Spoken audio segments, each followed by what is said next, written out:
this verse, which has been written by Denton for the anniversary. It happened 20 years ago, lest we forget. But did you know what actually happened on that day? Yes, of course, most folk will say. And now for the anniversary, they'll broadcast programmes on TV. Go watch them if that's your cup of tea, and if you're into fantasy. But for those of you not quite brain dead, I advise you to watch this instead. This presentation by Dr Judy Wood, the first one who really understood and pieced it together at her pace, resulting in a Qui-tam case, unlawfully dismissed by the court, not because evidence fell short. So if you're sitting on the fence, suggest you check the evidence.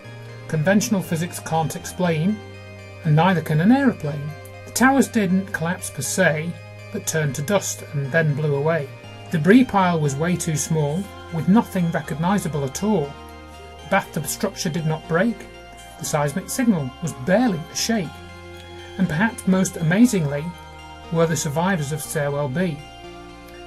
While others completely disappeared, and this is where it gets weird, glowing stuff that ought to be hot, but without heat it was not, melting boots but no burnt feet, and cars exploding down the street.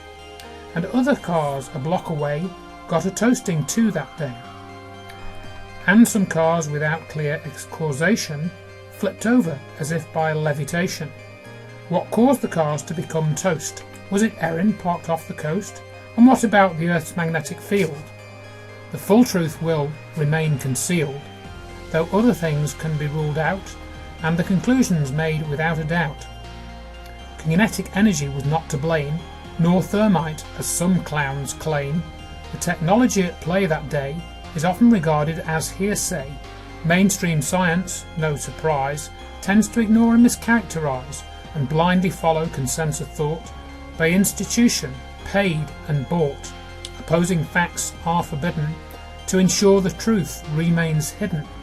Heroes of the alternative scene, like Dr Malev, the late Eugene, Pons and Fleischmann, John Bockris too, and Hutchison and Tesla, to name a few, have all stumbled across this science, thanks in part to non-compliance. So if you don't know about this stuff, refrain from watching mainstream guff. Listen to Dr Wood instead, and your perception will be put to bed.